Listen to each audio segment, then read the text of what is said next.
Hey guys, so today is day 2 of my Latin language learning challenge. I just finished the vocabulary for chapters 3 and 4, so I did those on Anki, and I also reviewed the vocabulary from days 1 and 2. So I'm feeling pretty good about at least the words that I'm going to encounter in my reading today. And now I'm going to actually start doing the reading of the texts, and I'll check in when I'm done. Okay, so we have officially finished reading the 3rd and 4th chapters of Familia Romana. I do these in a coffee shop, so there's no footage of them. I'm living in Japan right now, and you can't really film yourself in coffee shops. There's really strict privacy laws. I can't publish a video with someone else's face in it unless I get their permission, and I don't want to edit out faces. So no filming of that. But I am back home, and I do the exercises. So I have about an hour before I need to head out. So let's do some exercises and see how far we get. Okay, so I'm doing the chapter 3 exercises. I'm just actually on the last few, and chapter 3 is all about verbs. We get verbs in the present tense. We get the AT verbs, the ET verbs, and the IT verbs. My working theory right now is that these basically map pretty cleanly to French.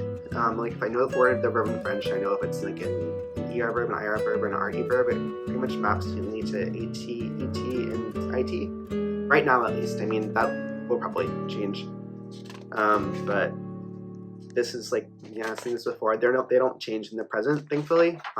They don't seem to, at least. Well, everything's in the 3rd person right now, so we'll see. We'll see how they change. And then there's nominative and accusative cases.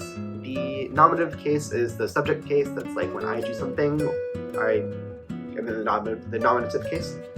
But when I do something to somebody, when I have a direct object, that's the accusative case.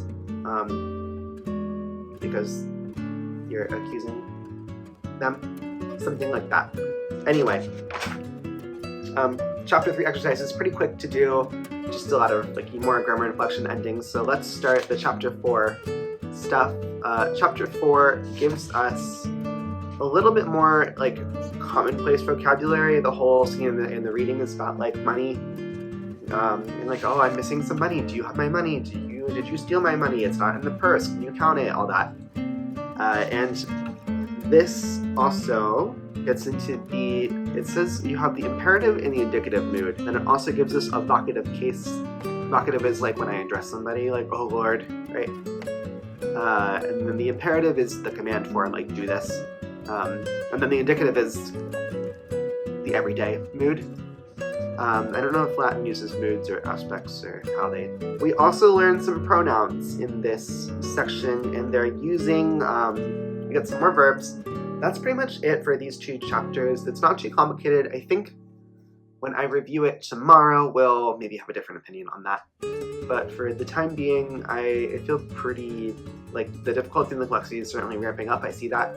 But nothing too complicated that I haven't seen before or don't feel equipped to handle quite yet.